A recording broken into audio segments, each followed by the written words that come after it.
കാലാവസ്ഥയ്ക്ക് അനുസരിച്ചാണ് കൃഷി.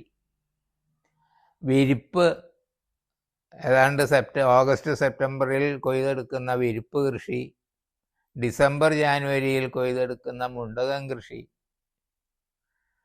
ഒക്ടോബറിൽ കൊയ്തെടുക്കുന്ന പുഞ്ചകൃഷി, ഇങ്ങനെ 3 കൃഷികളാണ് നെൽകൃഷി ഉണ്ടായിരുന്നത്.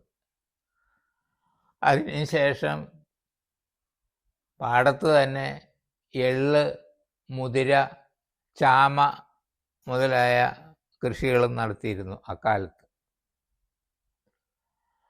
വെള്ളം കിട്ടാൻ പ്രയാസമായിരുന്നു. ജലസേചനം മാനുഷിക പ്രയത്നമായിരുന്നു. അന്ന് അതിന് ഉപയോഗിച്ചിരുന്ന ഉപകരണങ്ങൾ ഏതൊക്കെയാണെന്ന് ചോദിച്ചാൽ ഇന്നത്തെ കുട്ടികൾക്ക് അറിയാൻ പാടുണ്ടാവില്ല. കാരണം അന്ന് കലപ്പ, കരി എന്ന് പറയും, ഉഴുന്ന കലപ്പ, നുകം,